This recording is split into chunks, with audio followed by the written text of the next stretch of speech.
নবী আমার বলছেন আর রাজুল রাইন ওয়া হুয়া মাসউলুন আন রাইয়াতিহি।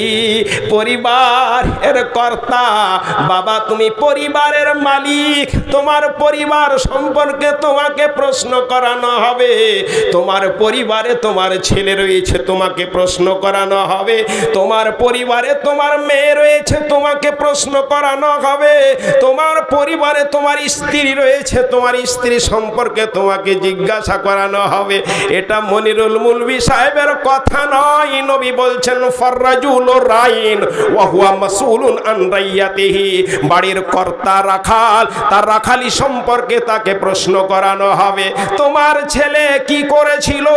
তোমার ছেলে 7 বছর হয়েছিল, 10 বছর হয়েছিল, 15 বছর হয়েছিল, 25 বছর হয়েছিল, তুমি নামাজ পড়িয়েছো না পড়াওনি?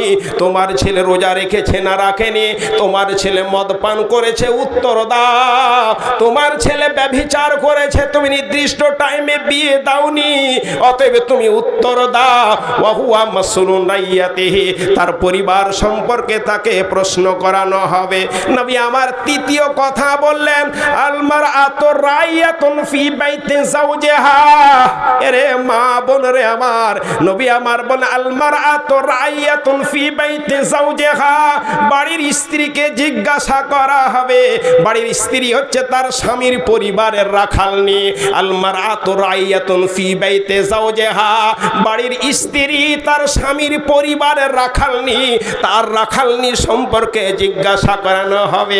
এরে মা, তোমার স্বামীর পরিবারে ছেলে রয়েছে, মেয়ে রয়েছে, তোমার স্বামীর পরিবারে তোর বাবা রয়েছে, মা রয়েছে, তাদের ঠিকঠাক করে খাবার দিয়েছো না দাওনি?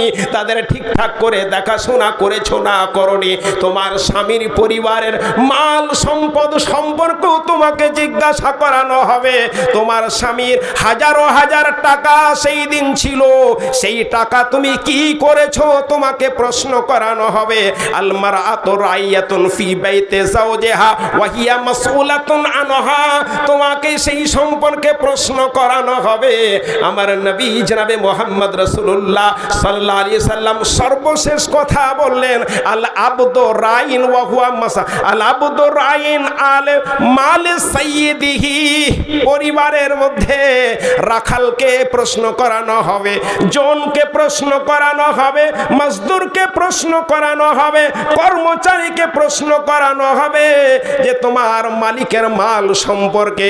তোমার মালিক তোমাকে রেশন বন্টন করতে পাঠিয়েছে, 20 কুইন্টাল মাল দিয়ে পাঠিয়েছে। একদিকে তুমি 1 কুইন্টাল মালকে সরিয়ে দিয়েছো, আর এই দিকে তুমি মাল খরচ করেছো। তোমার মালিক তোমাকে মেশিন চালাবার জন্য 10 লিটার তেল দিয়ে পাঠিয়েছে, তুমি 2 লিটার আউট করে দিয়েছো না? প্রশ্ন করানো হবে। নবী মুহাম্মদ সাল্লাল্লাহু আলাইহি সাল্লাম তিনি বলছেন আল আবদু রাইন আলা মাল সাইয়্যিদিহি, কর্মচারী তার মালিকের মালের রাখাল। ওয়া হুয়া মাসউলুন আন রাইয়াতিহি, তার রাখালি সম্পর্কে তাকেই প্রশ্ন করানো হবে। প্রশ্ন করানো হবে। এরকম বলতে গেলে অনেক টাইম লেগে যাবে। আমি তো বিষয়ের মুলবি সাহেব, যে বিষয়ে ওয়াজ করি সে বিষয়ে চলি। বিষয়টা আমার রয়েছে ওমা খালাকতুল জিন্না ওয়াল ইনসা ইল্লা লিয়াবুদুন। আল্লাহ তাআলা গোটা পৃথিবীকে আপনার জন্য সৃষ্টি করেছে, আর আপনাকে আল্লাহ তাআলা তার ইবাদতের জন্য সৃষ্টি করেছে। কত নিয়ামত আল্লাহ দিয়েছে আপনি জানেন?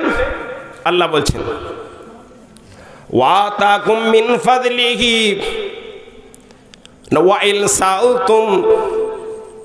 এর নবী তোমাকে প্রশ্ন করে আমার নিয়ামত সম্পর্কে, তুমি বলে দাও আমি এত নিয়ামত তোমাকে দিয়েছি যেটা গণনা করে শেষ করতে পারবে না। শুধু সূর্য দিইনি, চন্দ্র দিইনি, উদ্ভিদ দিইনি, প্রাণী দিইনি, এত নিয়ামত দিয়েছি যেটা তুমি গণে শেষ করতে পারবে না। ওয়াইন তাউদ্দু নিমাতাল্লাহি লা তুহসুহা, এত নিয়ামত দিয়েছি যেটা তুমি কাউন্টিং করে শেষ করতে পারবে না। ইন্নাল ইনসানা লাযালুমুন কাফার, মানব জাতি একেবারে বেইনসাফ জাতি। এত নিয়ামত দিয়েছি, তারা আমার শুকরিয়া আদায় করে না, তারা শুধু আমার না শুকরিয়া করে, অকৃতজ্ঞতা প্রকাশ করে। রব্বুল আলামিন পরিষ্কার করে জানিয়ে দিয়েছেন, এরে বান্দারা, আমি আমার ইবাদতের জন্য সৃষ্টি করেছি, সুতরাং শুনো, তুমি আমার ইবাদত যদি করো, আমি আরহামুর রাহিমিন, আমার বিনিময়ে ইবাদত করতে হবে, কিন্তু যদি আমার ইবাদত বান্দি করো, আমি আরহামুর রাহিমিন, আমি অত্যন্ত রহমকারী, আমি অত্যন্ত দয়াশীল, তোমাকে এমন এমন উপঢৌকন দিব, এমন এমন পুরস্কার দিব যেটা ভাবতেই তুমি পারবে না। ইবাদত বান্দেগের এত লাভ এবং ফায়দা রয়েছে, এক এক করে আপনাকে বুঝাতে যাচ্ছি। ইবাদত করে আপনার লাভ কি রয়েছে, ইবাদত করে লাভ কি, জালসা শুনে লাভ কি রয়েছে, নামাজ পড়ে লাভ কি রয়েছে, রোজা রেখে লাভ কি রয়েছে, এক এক করে লাভ আপনাকে আমি শোনাচ্ছি, আপনি এবার ধ্যান দিয়ে শুনুন। এক এক করে লাভ, কি লাভ রয়েছে, লাভ কি আছে। প্রথম আপনাকে বলি, ইবাদতের মাধ্যমে আপনার আল্লাহ গরিবি দূর করে দিবে, গরিবি দূর করে দিবে। আপনি ইবাদতবন্দি করেন, রব্বুল আলামিন আপনার গরিবি দূর করে দিবে, গরিবি দূর করে দিবে। গোটা মালদা জেলার মধ্যে হরিশ্চন্দ্রপুর এত গরিব ছিল, গতকালকে গহমা গ্রামে শুনছিলাম, এই গ্রামটা অত্যন্ত গরিব ছিল, কিন্তু আল্লাহ তাআলা এদের পরিশ্রমের মাধ্যমে এত পয়সা দিয়েছে। জালসার মাধ্যমে বুঝতে পারলাম গ্রামটায় কত পয়সা রয়েছে, কত পয়সা রয়েছে। রব্বুল আলামিন কারো পরিশ্রমকে নষ্ট করে না। রব্বুল আলামিন বলছেন, এরে বান্দারা শোনো, তোমরা যদি আমার ইবাদতবন্দি করো, আমি তাহলে তোমার গরিবি বাড়িতে রাখবো না, তোমাকে ধনী বানিয়ে দিব। হযরতে নবী মুহাম্মদ সাল্লাল্লাহু আলাইহি ওয়াসাল্লাম বলছেন, হাদিসে কুদসির মধ্যে নবী আমার বললেন, রব্বুল আলামিন তিনি বলছেন, ইয়া ইবনে আদম, ইয়া আদমের ছেলে মেয়েরা, তাফাররাক লিবাদাতি, আমার ইবাদতের জন্য সময় বের করো, আমার ইবাদতের জন্য সময় বের করো। ফজরের আজান হয়ে যাবে, মসজিদে যাও, নামাজ কায়েম করো, সারা দিন তুমি কাজে লেগে থাকো। আবার জোহরের আজান হবে, নামাজে আমার জন্য সময় দাও, আবার বেরিয়ে যাও, তুমি কাজে লেগে যাও। আবার আসরের আজান হবে, আমার জন্য সামান্য সময় দাও, কাজে বেরিয়ে যাও। আবার মাগরিবের আজান হবে, আমার জন্য সময় দাও, কাজে বেরিয়ে যাও। বলবেন কি তাহলে মসজিদেই যেতে হবে না? নবী মুহাম্মদ সাল্লাল্লাহু আলাইহি ওয়াসাল্লাম বললেন, জুয়েলাল আরদুলি মাসজিদান। রব্বুল আলামিনের নবী জনাবে মুহাম্মদ রাসূলুল্লাহ সাল্লাল্লাহু আলাইহি সাল্লাম বললেন, পাঁচটা জিনিস আল্লাহ তাআলা আমাকে দিয়েছেন, যেটা কোন নবী এবং রাসূলকে আল্লাহ তাআলা দেয়নি। তার মধ্যে একটা জিনিস, জুয়েলাল আরদুলি মসজিদান, আমার জন্য গোটা পৃথিবীটাকেই মসজিদ করে দেওয়ানো হয়েছে। যখনই নামাজের সময় হয়ে গেল, রায়গঞ্জে আছো নামাজ পড়ে নাও, নামাজের সময় হয়ে গেল, স্টেশনে আছো সেখানেই নামাজ পড়ে নাও, নামাজের সময় হয়ে গেছে, মাঠে জমিতে কাজ করছো সেখানেই নামাজ পড়ে নাও। নবী আমার বললেন, জুয়েলাল আরদুলি মসজিদান, আমার জন্য, আমার উম্মতের জন্য গোটা পৃথিবীটাকে মসজিদ করে দেওয়ানো হয়েছে। কোনটা খাস জমি, সেখানেও নামাজ হয়ে যাবে, পিডাব্লিউর জমিতেও নামাজ হয়ে যাবে, পাট্টার জমিতেও নামাজ হয়ে যাবে। আপনাকে বলি, যত রকমের জায়গা, সব জায়গাতে নামাজ হয়ে যাবে, তবে সব জায়গাতে মসজিদ নির্মাণ হবে না। নামাজ হবে, তবে মসজিদ হবে না। এটা আবার কেউ ভেবে নিয়েন না, খাস জায়গাতে মসজিদ করে নিব, মসজিদ হবে না। অপরের জমিতে মসজিদ নির্মাণ করবেন বিনা পারমিশনে, আপনার মসজিদ হবে না। কিন্তু যদি আপনি এই জায়গাতে আপনি নামাজ পড়ে নেন, আপনার এটা জায়গা নয়। আপনি নামাজ পড়লে আপনার নামাজটা হয়ে যাবে, কারণ নবী আমার বললেন জুয়েলাল আরদুলি মসজিদান, গোটা পৃথিবীটা আমার জন্য মসজিদ করে দেওয়ানো হয়েছে। তাহলে ইবাদতের যদি আমার জন্য সময় বের করো, তাহলে রব্বুল আলামিন নবী কি বলছেন? আল্লাহ তাআলা নিজেই বলছেন কি করব আমি? আশুদ্ধা ফাকরাকা, গরিবি দূর করে দিব, অভাব দূর করে দিব। আমার ইবাদত বান্দেগি করো, যেই উদ্দেশ্যে সৃষ্টি করেছি সেই কাজটা করো, তোমার গরিবি দূর করে দিব। আর যদি না করো, আল্লাহ তাআলা বলছেন ওয়া ইল্লা তাফাল, যদি এইরকম না করো, আল্লাহ তাআলার নবী খুদ আল্লাহ তাআলা বলছেন মালা তো ইয়াদাকা শুগলান, তোমার হাতে আমি কাজ পরিপূর্ণ করে দিব, হাতে কাজ পরিপূর্ণ করে দিব। এত কাজ দিব, কাজ করে ফুরসাত হবে না, একটা কাজ করবে আর একটা কাজ এসে হাজির হয়ে যাবে। মালা তো ইয়াদাকা শুগলান, তোমার হাতে আমি কাজ পরিপূর্ণ করে দিব। যত কাজ করবে তত কামাই হবে, যত কাজ করবে তত ইনকাম হবে, তত তুমি ধনী হবে। কিন্তু রব্বুল আলামিন বলছেন ওয়ালাম আশুদ্ধা ফাকরাকা, তোমার গরিবি দূর করব না। কাজ নিব তবে গরিবি দূর করব না, কারণ তুমি আমার ইবাদত বান্দেগি করো না। বাপুরে আমার কথা বলছিলাম, ইবাদতের মাধ্যমে নবী মুহাম্মাদের সাথে আপনি জান্নাতে জায়গা পাবেন, নবী মুহাম্মাদের সাথে আপনি জায়গা পাবেন ইবাদতের মাধ্যমে। রব্বুল আলামিনের নবীর সাহাবী রুবাই ইবনে কাব রাদিয়াল্লাহু তাআলা আনহু তিনি বলছেন, এর মা ইবাদত বান্দেগি করো, তোমাদের তো এমন কোনো কাজ নয়। এই পুরুষ মানুষকে জালসা করে কামাই করতে হয়, এই পুরুষ মানুষকে ব্যবসা করে কামাই করতে হয়, এই পুরুষ মানুষকে অপরের কর্মচারী করে কাজ করতে হয়। ইনকাম করতে কত না বসের কথা শুনতে হয়, কত না গালি খেতে হয়, কত না কি খেতে হয়, এত কষ্ট করে কামাই করতে হয়। এত বড় দায়িত্ব একজন পুরুষ মানুষের রয়েছে, মেয়েদের তো এমন কোনো বড় দায়িত্ব নাই।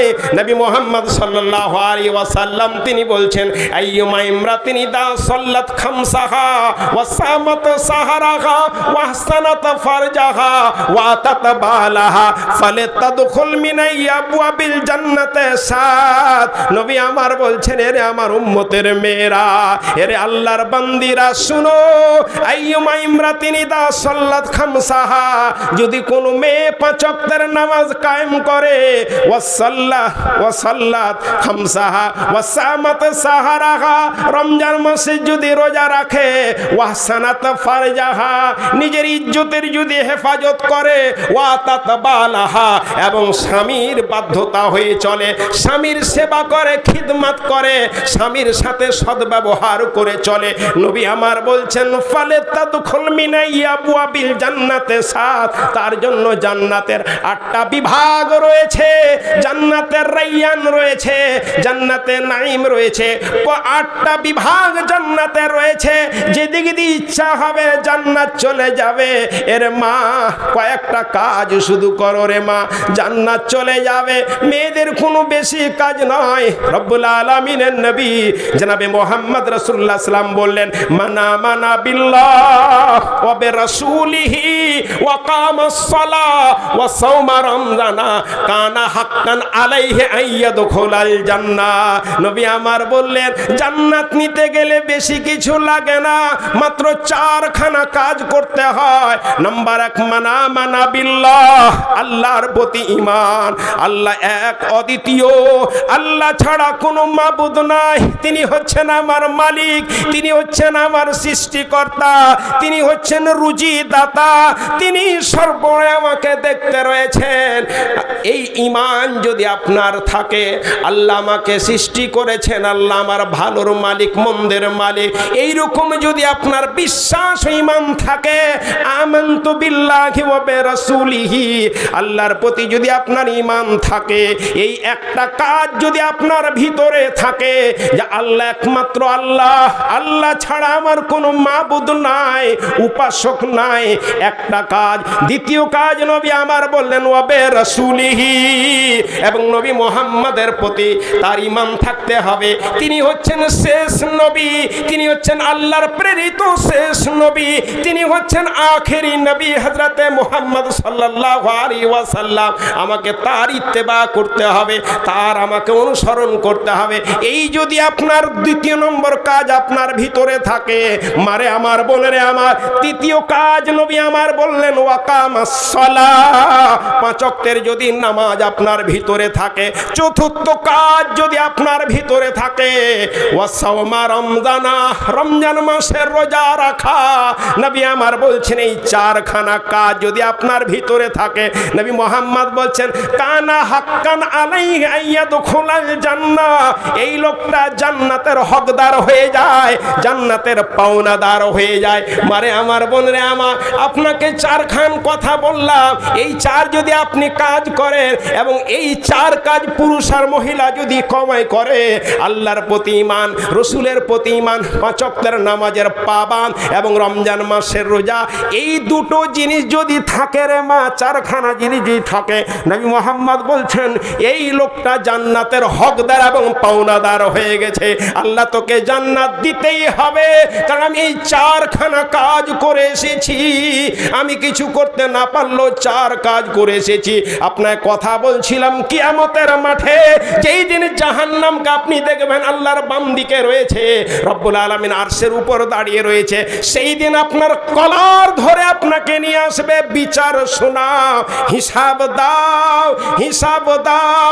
এই হাদিস আপনাকে শুনিয়ে দিরে মা, নবী মুহাম্মদ সাল্লাল্লাহু আলাইহি ওয়াসাল্লাম তিনি বলতে রয়েছেন লা তাজালু কাদামা ইবনে আদম, ইবনে আদমের আদম সন্তানদের অর্থাৎ আমাদের একটা পাও আগে বাড়বে না, হাত্তা ইউসআলান আরবাইন, যতক্ষণ পর্যন্ত চার প্রশ্নের উত্তর না দিবে এক পাও আগে বাড়তে পারবে না।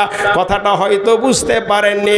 আপনার কাছে টাকা পাবো, আপনি টাকা দেন না, ধার নিয়ে গেছেন, কিংবা আপনার মজদুরি করেছি, আপনার বাড়িতে কাজ করেছি, টাকা আপনার পাবো, আপনি টাকা দিচ্ছেন না, লোককে বিচার দিলাম, বিচারও পাওয়া যায় না, মুখা তলাশ করে রয়েছি, ঘটনাক্রমে আপনাকে একদিন পেয়ে গেছি, কলার খানা ধরে বলছি টাকা দাও তারপর আগে বাড়ো, টাকা দাও তারপর আগে বাড়ো, এত টাকা তোমার কাছে পাবো, টাকা দাও, না হলে কলার ছাড়বো না। এইরকম করে এক পা আগে বাড়তে পারবেন না। সেই দিন এক পা আগে বাড়তে পারবে না। পরিবারকে ফোন করবে, ছেলেকে ফোন করবে, বাবা টাকা নিয়ে এসো, বলছে টাকা নাই গো বাবা, ধার করে নিয়ে এসো, কলার ধরে নিয়েছে, এক পা আগাতে দিবে না, টাকাটা আমার কাছে পাবে। নবী মুহাম্মদ বলছেন লা তাজালু কাদামা ইবনে আদম, ইবনে আদম একটা পা আগে বাড়াতে পারবে না, আদম সন্তান একটা পা আগে বাড়াতে পারবে না, তথা আমরা একটা পা আগাতে পারবো না। হাত্তা ইউসআলান আরবাইন, যতক্ষণ পর্যন্ত চার প্রশ্নের উত্তর না দিবে এক পা আগে বাড়তে পারবে না। নাম্বার এক প্রশ্ন ওয়ান উমরিহি, তোমার বয়স সম্পর্কে প্রশ্ন করানো হবে। ফিমা আফনা, কোন কাজে বয়সটাকে শেষ করেছো? এরে যুবকের দল, জালসায় এসো, ডেলিকেট খেয়েছো চলে গেছো, এরে যুবকের দল, জালসায় এসো, মেলায় গেছো, মেলা থেকে চলে গেছো। এখানে জালসা ধর্মের নাম দিয়ে হয়েছে, যেইখানে ধর্মের নাম দিয়ে জালসা, এই জায়গাতে দুটো বক্তা পার হয়ে গেল, চার পাঁচখানা লোক বসে আছে। এরে বাপু ও আন উমরিহি, তোমার বয়স সম্পর্কে জিজ্ঞাসা করানো হবে। ফিমা আফনা, কোন কাজে তোমার বয়সটাকে তুমি শেষ করেছো। নাম্বার দুই প্রশ্ন হবে ওয়ান সাবাবিহি, তোমার জওয়ানি সম্পর্কে প্রশ্ন করানো হবে। এরে যুবতী বোন, তোমার যুবতী বয়স সম্পর্কে জিজ্ঞাসা করানো হবে। ফিমা আবলা, কোন কাজে তোমার যুবকী বয়সটাকে তুমি শেষ করেছো? পাবজি খেলে খেলে তুমি শেষ করেছো, না ফ্রি ফায়ার খেলে খেলে তুমি শেষ করেছো? জালসা করে রাত্রি 12টায় বাড়ি যায়, কোনোদিন 1টায় বাড়ি যায়, রাস্তাঘাটে দেখতে পাই 4-5 জন ছেলে বসে গেছে, মোবাইল নিয়ে দাবাদাবি করতে রয়েছে, আর করতে করতে কথা বলছে, মারসালেকো মারসালেকো মারসালেকো, এইভাবে কথা বলছে। বললাম ই তো বড় মুশকিল রয়েছে, বাইক নিয়ে চলছি, মারসালেকো মারসালাকে, हमको लगता है हम ही को मारेंगे क्या? বাইর আমার বাপুরে আমার, পরে বুঝতে পারলাম, গল্প করলাম, বলছে মৌলানা আপনাকে मारसाले को नहीं बता रहे थे, बल्कि वो फ्री फायर पबजी खेल रहे थे और उसमें एक दूसरे को मारसाले को कह रहे थे। अरे बापू, नबी मोहम्मद बोलছেন ওয়ান শাবাবিহি, তোমার জওয়ানি সম্পর্কে তোমাকে প্রশ্ন করবে। ফিমা আবলা, কোন কাজে জওয়ানিকে ব্যয় করেছো, সেই দিন প্রশ্ন করবে। জওয়ানির কত মূল্য রে মা? ওরে বাপু আমার, জওয়ানির কত মূল্য? কিয়ামতের মাঠে যেই দিন প্রশ্ন করবে, যেই দিন জাহান্নাম রব্বুল আলামিনের বাম দিকে, সেই দিন আল্লাহর চেয়ারের নিচে 70,000-এর বেশি মানুষ হবে। কত যে মানুষ আরশের ছায়া তলে থাকবে, তার মধ্যে নাম্বার 2 এর মধ্যে যেটা রয়েছে, ওয়ারাজুলুন ওয়াশাবুন নাশা ফি ইবাদাতি রাব্বি, ওই যুবকেরা আল্লাহর আরশের নিচে জায়গা পাবে কিয়ামতের মাঠে, যার জওয়ানিটা আল্লাহর ইবাদতের মধ্য দিয়ে কেটেছে। বাবলু ভাইয়ের সাথে কথা বলি, বলে যে আমরা যখন ছোট্ট ছিলাম তখন দেখি জালসা শুনতাম, আর জালসা আমরা ছোট্ট ছেলে হিসাবে, যুবক হিসাবে জালসা করতাম, ভালো কাজের সাথে জড়িত ছিলাম। এরে বাপু জওয়ান, তোমাকে বলি, রব্বুল আলামিনের নবী বলছেন ওয়ান শাবাবিহি, তোমার জওয়ানি সম্পর্কে প্রশ্ন করানো হবে। যেই জওয়ানিরা কিয়ামতের মাঠে আল্লাহর আরশের নিচে জায়গা পাবে, যার জওয়ানি আল্লাহর ইবাদত বান্দেগিতে কেটেছে। এর মা, এর বাপু, এর যুবক ভাইয়েরা, যুবতী বোনেরা, চিন্তা করো। 3 নম্বর প্রশ্ন করবে কিয়ামতের মাঠে, ওয়ান মালিহি মিন আইনা ইকতাসাবাহু ওয়া ফিমা আনফাকাহু, তোমার মাল সম্পর্কে প্রশ্ন করা হবে, তোমার সম্পদ সম্পর্কে প্রশ্ন করা হবে। মিন আইনা ইকতাসাবাহু, কোথা থেকে মাল কামাই করেছো, কোথা থেকে মাল ইনকাম করেছো, মাল কামাইয়ের সোর্স আমাকে দেখাও, মাল কোথা থেকে কামাই করেছো, বৈধ মাল না অবৈধ মাল কামাই করেছো।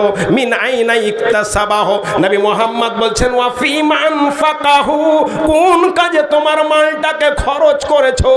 বিভিন্ন জায়গায় জালসায় দেখতে পায়, দেখি ওখানে অমুক জায়গাতে হাডুডুডু খেলা হবে, অমুক জায়গাতেই হবে, অমুকের পরিচালনায় এই খেলা চলছে, হাজারো হাজারো পয়সা খরচ করা হবে, যেখানে থিয়েটার নিয়ে আসানো হবে, গান বাজনা হবে, কত না জায়গায় মাল খরচ করি, মদারুর পিছনে মাল খরচ করি, জুয়ার পিছনে মাল খরচ করি। নবী মুহাম্মদ বলছেন ওয়া ফিমা আনফাকাহু, কোন কাজে তুমি মাল খরচ করেছো, এটা হিসাব দিয়ে তারপর আগে বাড়ো। 4 নম্বর প্রশ্ন হবে ওয়ান ইলমিহি, তোমার বিদ্যা সম্পর্কে প্রশ্ন করা হবে। এরে মনিরুল মাওলানা, তোমাকেও প্রশ্ন করানো হবে, তোমার বিদ্যার মোতাবেক তুমি আমল করেছো না করনি, বিদ্যার মোতাবেক তুমি আমল করেছো না করনি, যেই বিদ্যা তুমি পেয়েছো সেই বিদ্যার মোতাবেক তোমার আমল আছে না নাই, এই সম্পর্কে তোমাকে প্রশ্ন করানো হবে। ওয়ান মালি ওয়ান ইলমিহি, বাপুরে কথা বলছিলাম, আমার নবী জনাবে মুহাম্মদ রাসূলুল্লাহ সাল্লাল্লাহু আলাইহি সাল্লাম, তিনি বললেন ইবাদতের মাধ্যমে মানুষের গরিবি দূর করানো যায়, ইবাদতের মাধ্যমে নবীদের সাথে জায়গা পাওয়া যায়। ইবাদত এত গুরুত্বপূর্ণ জিনিস যে আপনি নবীদের সাথে জায়গা পাবেন।